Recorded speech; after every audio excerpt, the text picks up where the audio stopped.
29 de octubre, Día Mundial del ACV, accidente cerebrovascular.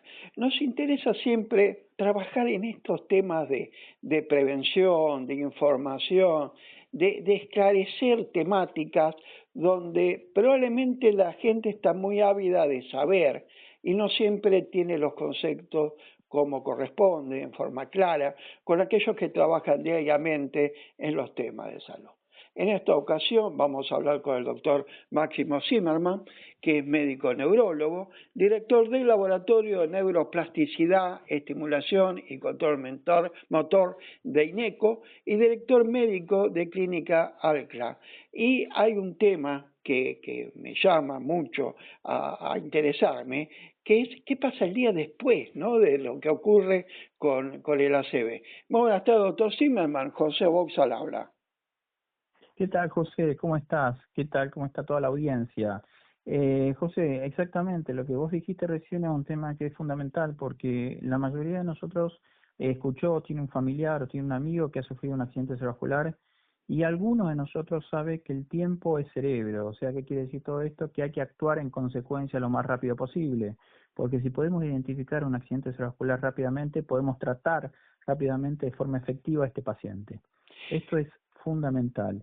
¿Y esto a qué se debe? Es que cuando hay un accidente cerebrovascular de tipo isquémico, es decir, cuando no llega la circulación al tejido cerebral, hay que recanalizar esa arteria.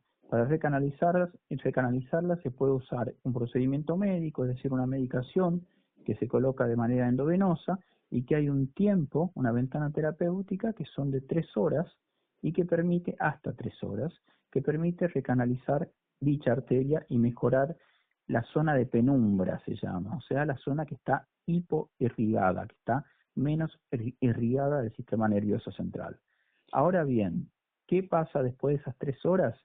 Se puede hacer otro tipo de tratamiento que es a través de un catéter, un cateterismo y lo que se llama trombectomía, que a través de un catéter en la ingle o en el brazo se puede llegar a la arteria esta y recanalizar la arteria de manera endovascular.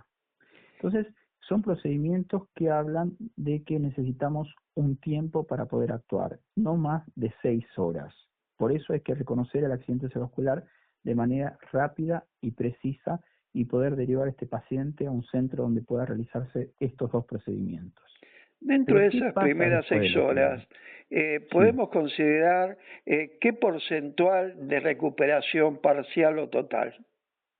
Bueno, esto es muy interesante porque lo que pasa realmente después de un accidente cerebrovascular y después del año del accidente cerebrovascular, vemos nada más que el 10% de todos los pacientes que padecieron un ACV, y estamos hablando de una de las enfermedades con mayor proporción de pacientes por arriba de los 60 años. Hay que imaginarse que 6 de cada 10 pacientes presentan, 6 de cada 10 personas tienen riesgo potencial de pasar un accidente cerebrovascular.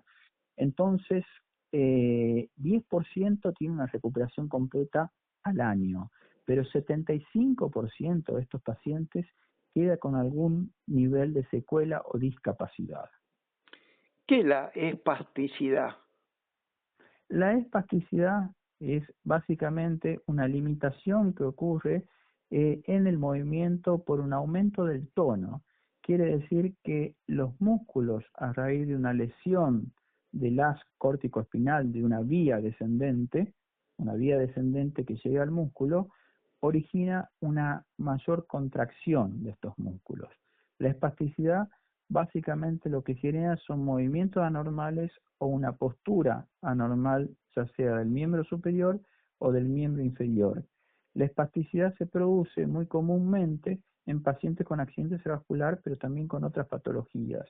Y es importante poder tratarla porque los pacientes se benefician de poder recibir terapia física, una rehabilitación kinesiológica o una rehabilitación por terapia ocupacional. ¿En qué difiere la rehabilitación cuando el paciente ha tenido una rotura de arteria o ha tenido una obstrucción arterial? Bueno, hay 2 mecanismos de producción de un accidente cerebrovascular. En el 85% de los casos, lo que se produce es como bien dijo usted, José, una obstrucción arterial por un trombo. Quiere decir que no llega a la circulación. Y en el 15% restante el mecanismo es otro, es lo que se conoce como un ACV hemorrágico. ¿Por qué? Porque se produce la extravasación de sangre al tejido cerebral por una arteria que se rompió. Eso se puede romper por lo general por un aneurisma, por una malformación arteriovenosa, o existen otros tipos un poco más raros como ser un cavernoma. Entonces, es importante reconocer, lo primero que debemos hacer cuando un paciente llega a la sala de emergencia es reconocer de qué tipo de accidente cerebrovascular estamos hablando, si es isquémico o es hemorrágico. Y para eso, por supuesto, el examen clínico neurológico tiene una finalidad, pero nos ayudamos en un método complementario que es la tomografía de cerebro. Con la tomografía cerebral podemos ver rápidamente si hay un sangrado, una extravasación de sangre, o si existe una alteración isquémica por signos indirectos en las primeras horas que indican que no hubo extravasación, que no hubo un sangrado cerebral, ¿no? ¿Cuándo se lo deriva a rehabilitación al paciente? El paciente, toda vez que un paciente tuvo un accidente cerebrovascular y presenta algún grado de dificultad, ya sea para hablar, para movilizar sus miembros superiores, inferiores, un compromiso en las actividades de la vida diaria, dificultad para ver, porque muchas veces puede quedar la secuencia, o una anestesia, o dificultad para deglutir, puede haber dificultades también en la cognición, en la atención, en la memoria de trabajo, en el control inhibitorio. Entonces, cuando existe algún nivel de secuela, de discapacidad, es importante realizar un protocolo de rehabilitación que sea multidisciplinario, es decir, por múltiples especialidades, que sea organizado y que sea por objetivos, por objetivos a corto, mediano y largo plazo que se vayan actualizando frecuentemente. Es importante también, José, realizar el traje a medida para cada persona. No hay dos personas iguales, al igual que no hay dos personas que tengan secuelas semejantes. Entonces, es importante confeccionar ese traje para mejorar la rehabilitación, ¿no? Se habla de terapia física, se habla de medicación, pero también se habla de cirugía. ¿La cirugía en qué medida es eh, utilidad en este tipo de pacientes?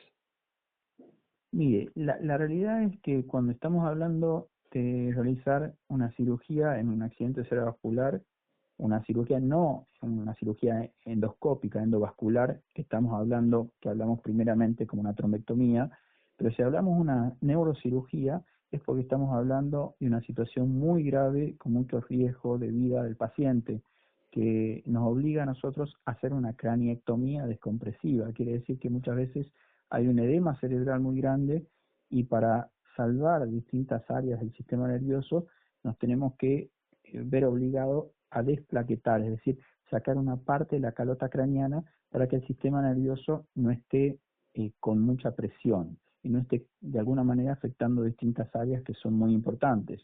Lo que pasa del sistema nervioso del cerebro es que está alojado en la bóveda craneana y es un espacio que es inextensible. Entonces, cuando hay extravasación de sangre, cuando estábamos hablando del ACV hemorrágico, genera una compresión de distintas áreas cerebral y aumento de la presión intracraneana. Es por eso que tenemos muchas veces que descomprimir el sistema nervioso. Esto pasa tanto en el ACV hemorrágico, que se da más frecuentemente, pero en algunos casos de accidentes cerebrovasculares isquémicos, que son muy severos, también nos vemos obligados a realizar una neurocirugía.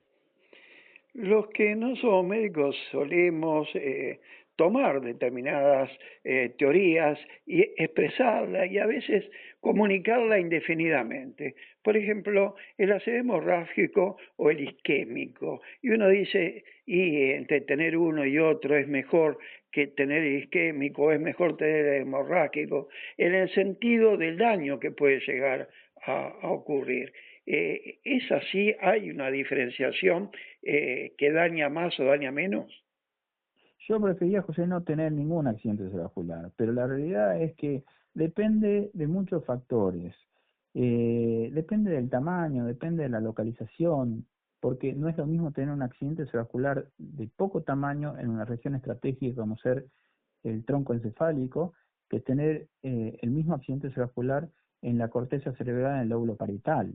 Entonces, todo depende de dónde esté alojado, de qué característica la topografía, es decir, dónde está alojado, de qué característica tiene la ACV, de cuánta sangre tiene este volcado también.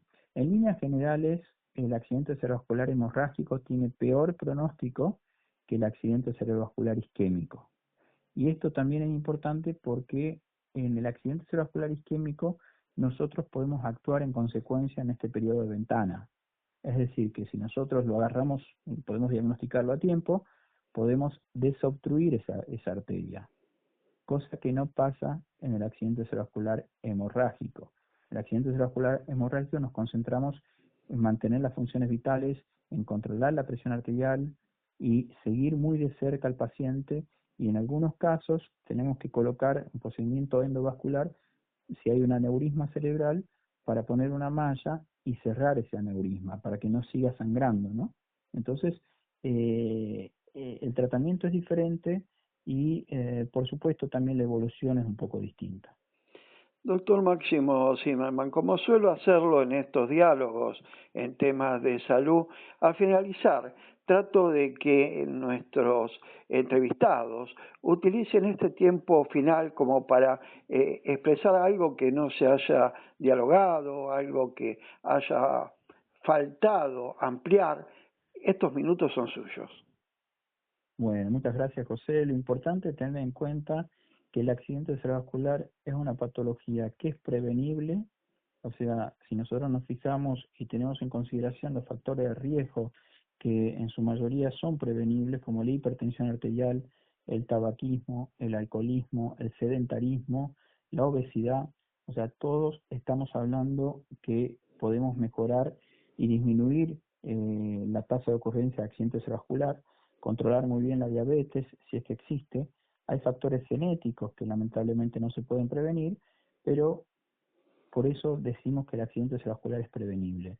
Es importante tener en consideración que la ACV es tratable, porque si lo identificamos en el periodo de ventana, podemos hacer una trombectomía o podemos hacer una trombolisis con medicación, trombectomía por cateterismo, donde podemos recanalizar la arteria, y por supuesto tener en consideración también que el accidente cerebrovascular es recuperable a través de una rehabilitación que sea de nivel, interdisciplinaria, y cuando hablo de interdisciplinaria, que es importante tener el grupo kinesiología, terapia ocupacional, fonoaudiología, neuropsicología, musicoterapia, fisiatría, neurología, es decir, todas estas especialidades son importantes para recuperar al paciente y poder lograr una reinserción desde el punto de vista familiar, laboral y social del paciente. Doctor Máximo Zimmerman, muchísimas gracias. No, gracias a usted, José. Un abrazo a todos y estamos en contacto. Buenas tardes.